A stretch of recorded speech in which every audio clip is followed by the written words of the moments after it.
नमस्कार।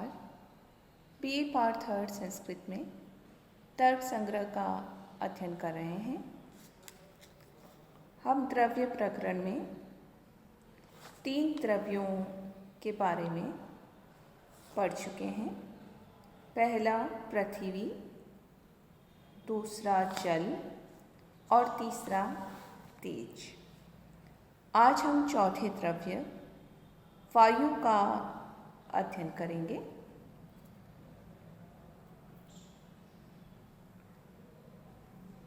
चतुर्थ द्रव्य वायु के स्वरूप का वर्णन करते हुए अन्नम भट्ट कहते हैं, रूप रहित स्पर्शवान वायु सद्विविधो नित्यो अनित्यश्च।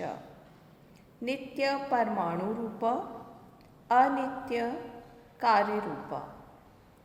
स पुनस्त्रिविध। शरीर इंद्रिय विषय भेदात्। शरीरम वायुलोके इंद्रियम स्पर्शग्राहकम त्वक् सर्वशरीरवर्ती। विषयो वृक्षादि कंपन हेतु शरीर अंतःसंचारी वायु प्राण।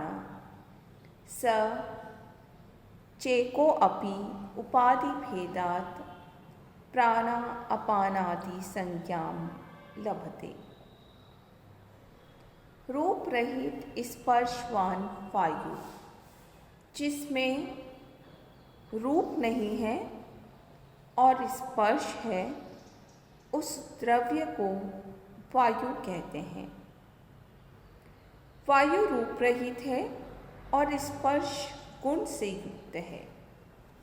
यद्यपि पृथ्वी, जल और तेज ये तीनों पदार्थ स्पर्शवान हैं, किंतु रूप रहित नहीं हैं।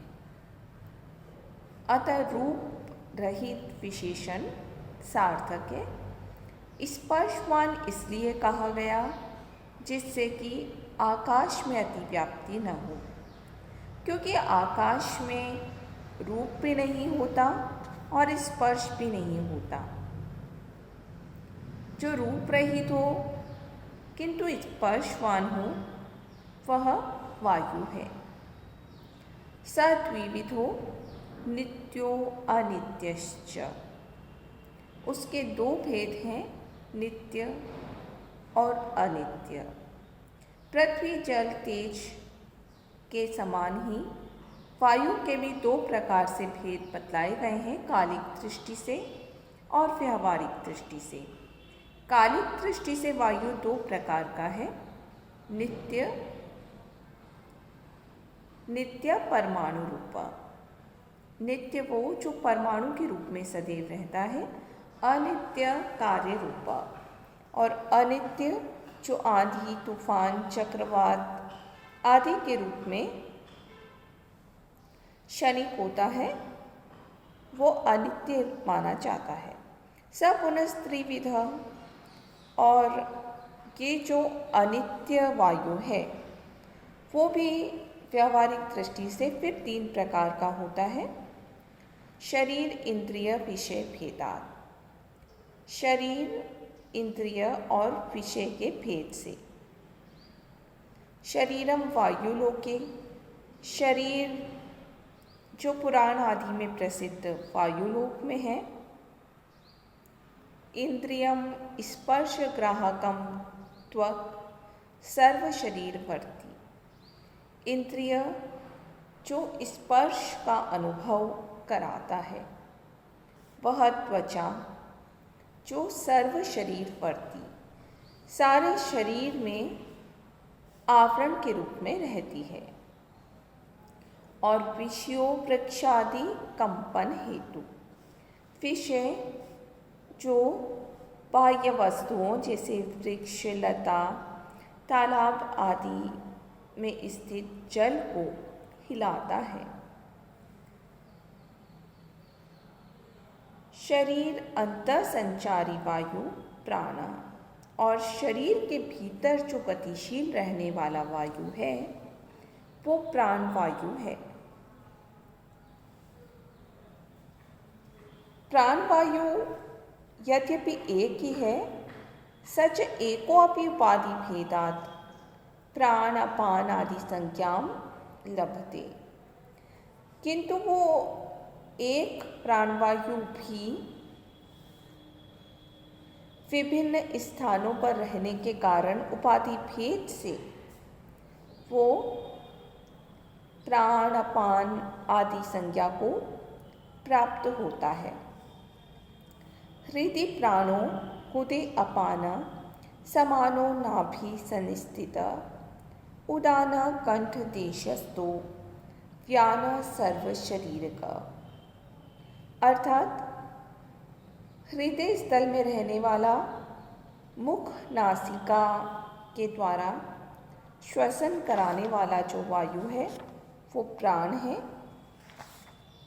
अन्नपाक को नीचे ले जाने वाला गुदा स्थल में रहने वाला अपान है। भुक्त अन्न को पचाने के लिए जो जठराग्नि को उद्दीप्त करता है वो नाभि स्थानीय वायु समान है। हिचकी आदि के रूप में अन्न आदि को ऊपर ले जाने वाला कंठ स्थानीय वायु उदान है और समस्त शरीर में नाड़ी मुखों में रक्त के साथ संचार करने वाला जो वायु है वो व्यान है। पंचम द्रव्य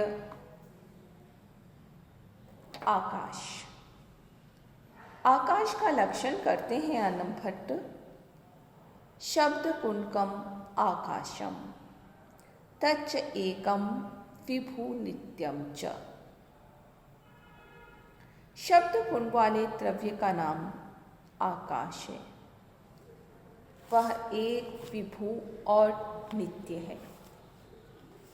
आकाश की परिभाषा में गुण शब्द का प्रयोग ग्रंथकार ने किया है। इस कथन के द्वारा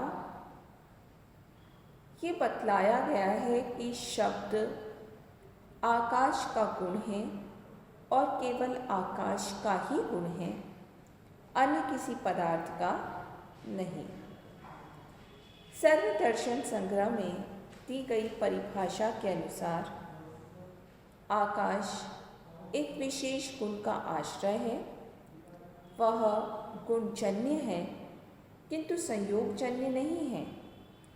आत्मा भी विशेष गुण समान अधिकरण विशेष अधिकरण तो है, किंतु जन्य विशेष गुण उसमें भी नहीं है। आकाश में एक जन्य विशेष गुण अर्थात शब्द रहता है। जन्य विशेष गुण तो परमाणुओं में भी रहते हैं, किंतु परमाणुओं के वे जो जन्य विशेष गुण वो संयोगजन्य है। अंग्रेजी के ईथर शब्द का आकाश के लिए प्रयोग किया जाता है, क्योंकि ईथर शब्द भी जिसको इंडिकेट करता है, बताता है, वो सर्वव्यापक है, प्रकाश और ताप का माध्यम है। कणाद ने अपने वैशेषिक सूत्रों में अध्ययन किया है और यह सिद्ध किया है कि शब्द किसी अन्य गुण का द्रव्य नहीं हो सकता, अतः वो आकाश का गुण है। आकाश को एक ही बताया गया है। जो हम घटाकाश मठाकाश का प्रयोग करते हैं वो उपाधि भेद के कारण है। आकाश सर्वव्यापक है। सर्वव्यापक होने के कारण वो नित्य होगा ही, साथ ही विभु भी है। विभु की परिभाषा है सर्वमूर्त द्रव्य संयोगित्वम। जो सारे मूर्त द्रव्य मूर्त पदार्थों से जो संबंध रखता है वो विभु है। और परिचिन्न परिमाणत्वम अर्थात जिसका परिमाण सीमित है वो मूर्त है। मूर्त द्रव्य 5 हैं: आकाश, पृथ्वी, तेज, वायु और मन। इनमें से प्रथम 4 मूर्त हैं और भूत भी हैं, किंतु मन केवल मूर्त है, भूत नहीं है। आकाश केवल भूत है पर मूर्त नहीं है। मूर्त द्रव्य सीमित परिमाण वाले होते हैं, जबकि भूत द्रव्य के लिए की आवश्यक शर्त नहीं है। उनके लिए आवश्यक है कि वो किसी कार्य का उपादान कारण बने। मन किसी का उपादान कारण नहीं बनता, अतः भूत द्रव्य नहीं है, और आकाश शब्द का उपादान कारण बनने के कारण भूत है।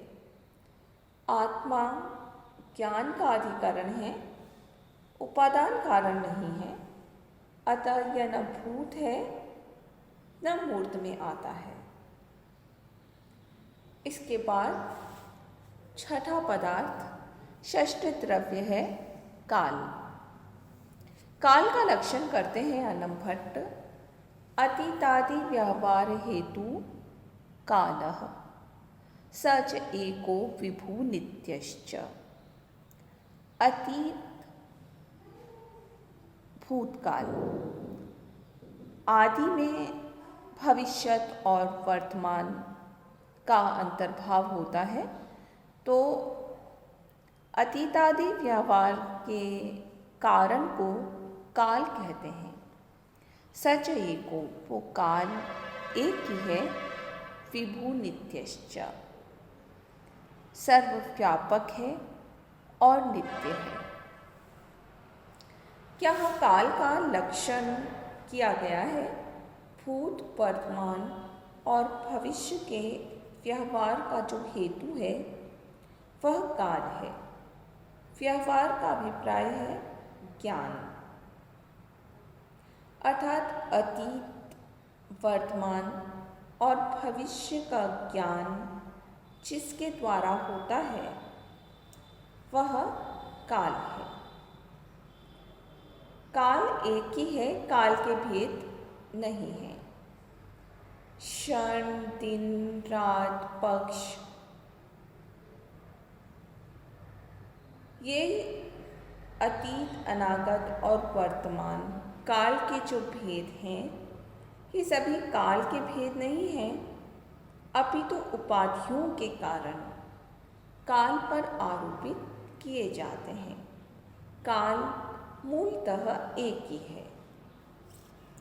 काल सभी कार्यों, द्रव्यों का आश्रय है, अतः विभु है, व्यापक है और नित्य भी है। वस्तुतः जो विभु होता है एक होता है और नित्य होता ही है। वह व्यवहार का हेतु होने के अतिरिक्त काल का वास्तविक स्वरूप क्या है, यह वस्तुतः विवादास्पद है। सांख्य दर्शन ने काल को आकाश के अंतर्गत माना, जबकि कुछ नव्य न्यायिक काल और दिशा को ईश्वर रूप मानते हैं। काल अमूर्त है और अदृश्य है, अतः केवल अनुमेय है। जो परत्व अपरत्व का असमवायी कारण है वह काल है। काल के ही औपाधिक भेद क्षण आदि हैं। कुछ न्यायिक क्षणात्मक काल को ही प्रमुख मानते हैं, किंतु अन्नम भट्ट उसके समर्थक नहीं है।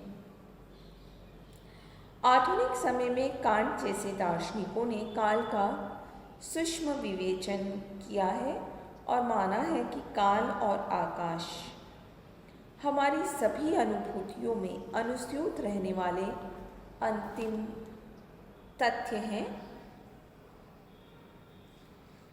धन्यवाद।